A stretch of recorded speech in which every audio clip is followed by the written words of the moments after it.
ये चैनल केवल मनोरंजन के लिए है। हम किसी भी तरह की अंधश्रद्धा को बढ़ावा नहीं देते। अरे रोहित, गाड़ी तेज चला यार, हमें जल्दी पहुंचना है। अगर तू इतनी स्लो गाड़ी चलाएगा तो हम पार्टी में कैसे पहुंचेंगे? देखो, भले ही ये जंगल वाला रास्ता खाली हो, लेकिन हमें इतना फास्ट नहीं जाना चाहिए। क्या पता कोई अचानक से रास्ते के बीच आ जाए तो। अरे जंगल वाले रोड पे कौन इंसान रास्ते के बीच आएगा? अरे इंसान नहीं, लेकिन कोई बेचारा जानवर भी तो आ सकता है ना। मुझे किसी जानवर का कोई लेना देना नहीं है। मुझे बस पार्टी में जल्द से जल्द पहुंचना है। अगर हम लेट हुए ना तो शिरीष बहुत नाराज होगा, पता है? ठीक है बाबा।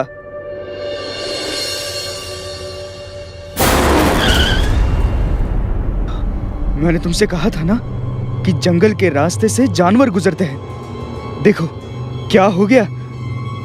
अरे छोड़ना, भेड़िया ही तो है, कोई इंसान थोड़ी ना मारा है हमने। ये मरा नहीं है, इसकी सांसें अभी भी चल रही है। इसे अस्पताल लेकर चलते हैं, शायद बच जाए। हाँ हाँ बिल्कुल। हम अब 1 घंटा ड्राइव करके इसको हॉस्पिटल में लेके जाते हैं, फिर इसका इलाज करते हैं, फिर इसको ठीक करते हैं और पार्टी भूल जाते हैं, ठीक है? कैसी बातें कर रहा है यार। पार्टी इंपॉर्टेंट है या इसकी जान? देख भाई, ये सिर्फ एक जानवर है, कोई इंसान नहीं है जो तुझे इतना बुरा लग रहा है। वैसे भी ये खुद हमारी गाड़ी के सामने आया था। ये नहीं, हम इनके जंगल के रास्ते से लापरवाही से गुजर रहे थे, समझे? अगर मैं तुम्हारी बात ना मानकर गाड़ी स्लो चला रहा होता तो शायद ये हादसा नहीं होता। अबे एक दिन में ना न जाने कितने सारे जानवर रोड क्रॉस करते समय ऐसे मर जाते हैं, तो तू क्या सबको बचाता है? नहीं ना। इसे उठा के सड़क के दूसरी ओर फेंक देते हैं और निकलते यहाँ से। हमें लेट हो रहा है और वैसे भी मुझे नहीं लगता कि ये ज़्यादा देर बचेगा। ये कभी भी मर सकता है और हमारी हॉस्पिटल ले जाने वाली मेहनत बेकार हो जाएगी। फिर आखिर में रोहित को ना चाहते हुए भी अमित की बात माननी पड़ी। वो दोनों उस जख्मी भेड़िए को रास्ते की दूसरी तरफ छोड़कर चले गए। ये कहानी है रोहित की। रोहित एक रात अपने दोस्त के साथ अपने कॉलेज शिरीष की बर्थडे पार्टी में जा रहा था, जहां उसके साथ यह हादसा हुआ। रोहित को बुरा तो लगा कि उसके हाथों एक मासूम जानवर की जान गई, लेकिन उसके बाद जो हुआ। रोहित, अरे दरवाजा खोल। रोहित, अरे ये क्या, दरवाजा तो खुला है।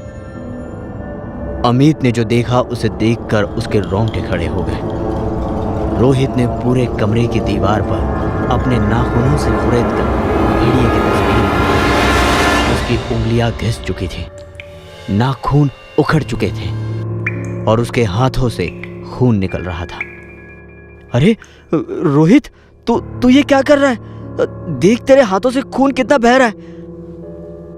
अमित रोहित की तरफ बढ़ा, पर रोहित के पीछे मुड़ते ही अमित ने देखा कि रोहित का शरीर उसके सामने ही भेड़िया में बदल गया। उसके दांत किसी शेर की तरह नुकीले और पंजे किसी छुरी की तरह दिख रहे थे। रोहित को अपने सामने इस तरह बदलते देख अमित चीख पड़ा और वो कुछ समझ पाता उससे पहले ही रोहित ने एकदम से उस पर हमला बोल दिया। उसने अपने नुकीले दांतों से अमित का कान उसके चेहरे से अलग कर दिया। अमित दर्द से चीख रहा था। तभी ये सब देखकर जख्मी अमित किसी तरह से हिम्मत जुटाकर वहां से भाग गया। अमित ने तुरंत ही पुलिस स्टेशन जाकर पुलिस को इस बात की जानकारी दी ताकि रोहित किसी और को अपना शिकार न बना पाए।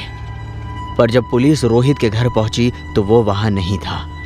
पुलिस ने देखा कि रोहित ने अपने खून भरे नाखून से खुरेदकर दीवारों पर भेड़ियों की ड्राइंग बनाई हुई थी। इस नज़ारे ने पुलिस को भी चौंका दिया था। पुलिस के मुताबिक उन्होंने भी इसके पहले कभी ऐसा केस देखा नहीं था।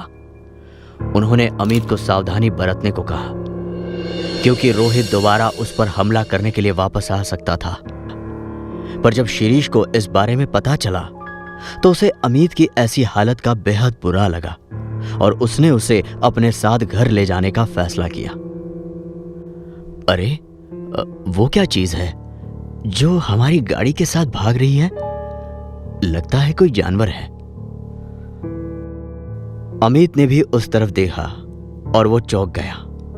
क्योंकि उनकी गाड़ी के साथ भागने वाला जीव कोई और नहीं बल्कि रोहित था। शिरीष, गाड़ी भगा, गाड़ी भगा। अरे वो भागने वाला जानवर कोई और नहीं बल्कि रोहित है। शिरीष को अपनी आंखों पे यकीन नहीं हो रहा था। अमित उनकी गाड़ी की रफ्तार के साथ भाग रहा था, जो किसी इंसान के लिए मुमकिन नहीं। ये देखकर शिरीष भी डर के मारे कांपने लगा और गाड़ी को और तेज भगाने लगा। रोहित बिना रुके उनकी गाड़ी की रफ्तार के साथ भागते हुए एकदम उनकी गाड़ी के सामने कूद पड़ा। रोहित के अचानक गाड़ी के सामने आने से शिरीष ने अपनी गाड़ी का आपा खो दिया और उनकी गाड़ी जोर से एक पेड़ से टकराई। इससे शिरीष और अमित दोनों जख्मी हुए। दोनों किसी तरह गाड़ी से बाहर आए तो उन्होंने देखा कि रोहित उनकी ही तरफ आगे बढ़ रहा है। अमित और शिरीष धीरे धीरे लड़खड़ाते हुए वहां से भागने लगे। उस वक्त शिरीष सबसे ज्यादा डरा हुआ था, इसीलिए वो अमित को अकेला छोड़कर सीधा जंगल के रास्ते भाग गया। अरे अरे शिरीष, रुक जाओ, मुझे अकेला छोड़कर मत भागो। शिरीष, शिरीष, रुक जाओ। अमित शिरीष को पुकारता रहा पर वो नहीं रुका। शिरीष जंगल के अंदर तो चला गया, पर जंगल के अंदर जाने के बाद उसे एहसास हुआ कि उसे अमित को अकेला नहीं छोड़ना चाहिए था। जंगल में बेहद अंधेरा था और वो जिस रास्ते से आया था वो रास्ता उसे याद नहीं था। शिरीष अब जंगल में भटक चुका था। दूसरी तरफ अमित डर के मारे रास्ते पर ही भाग रहा था, पर जैसे ही वो पीछे मुड़ा उसने देखा कि अब रोहित उसके पीछे नहीं है। अमित ने जल्दी से जेब से फ़ोन निकाला और पुलिस को फ़ोन करने लगा, लेकिन उसके फ़ोन में नेटवर्क नहीं था। अब अमित के पास वहाँ से बचकर निकलने का एक ही रास्ता था कि वो वहीं खड़ा होकर वहाँ से गुजरने वाली किसी गाड़ी से लिफ्ट मांगकर मदद ले। वहाँ शिरीष अभी भी जंगल से बाहर निकलने का रास्ता ढूंढ रहा था। वो क्या था? कौन है वहाँ? कौन है? शिरीष दूर से उन पेड़ों को गौर से देखने लगा। तभी उन झाड़ियों से रोहित अपने उसी डरावने भेड़िए वाले अवतार में उसके सामने आकर खड़ा हुआ। शिरीष चिल्लाया और अपनी जान बचाकर भागने ही वाला था कि उसने देखा कि उसके पीछे ढेर सारे भेड़ियों का झुंड खड़ा है। शिरीष रोहित के सामने अपनी जान की भीख मांगने लगा। नहीं रोहित, तू मेरा दोस्त है ना, मुझे बचा लो, मुझे यहाँ से जाने दो रोहित। अगर तुम्हें यहाँ से जाने दूंगा तो मेरे बाकी के दोस्तों को भूखा मरना पड़ेगा। एक दोस्त के लिए मैं अपने 10 दोस्तों को कैसे नाराज कर सकता हूँ। वहां अमित को दूर से एक गाड़ी उसकी तरफ बढ़ती हुई नजर। उस गाड़ी को देखकर मदद के लिए वो चिल्लाने लगा, पर वो गाड़ी नहीं रुकी। अमित ने फिर से पुलिस को फोन लगाने की कोशिश की और इस बार खुशकिस्मती से उसका फोन लग गया। अमित ने पुलिस को सारी सच्चाई और अपना पता भी बताया ताकि वो जल्द से जल्द उस तक पहुंच सके। पुलिस ने अमित को सलाह दी कि वो रास्ते के किनारे ही खड़ा रहे ताकि वहां पहुंचने पर वो उसे आसानी से ढूंढ सके।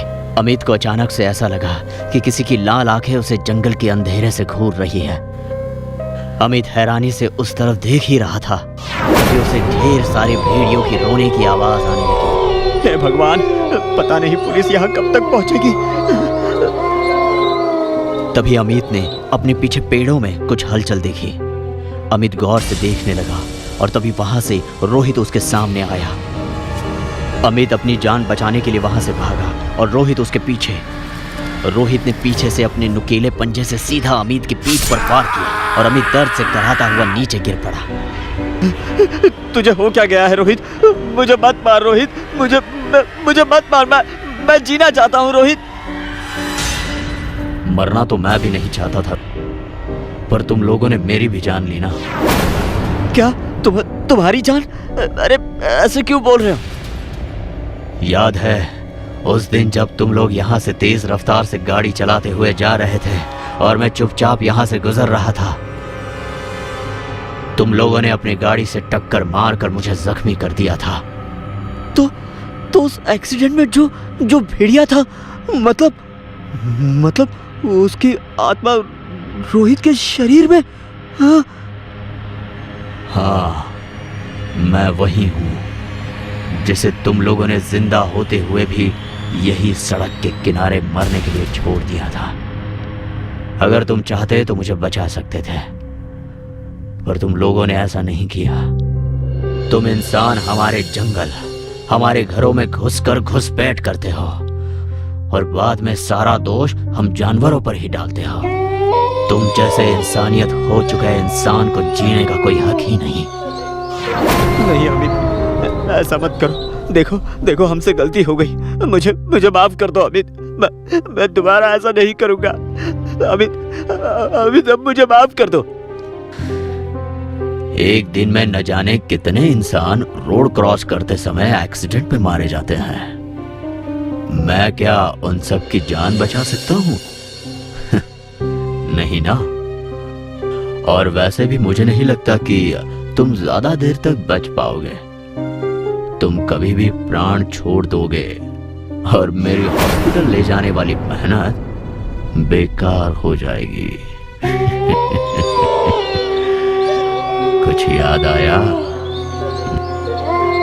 पुलिस जब वहां पहुंची तो उन्हें ढेर सारा खून पड़ा हुआ मिला, पर अमित और शिरीष कहीं नहीं मिले।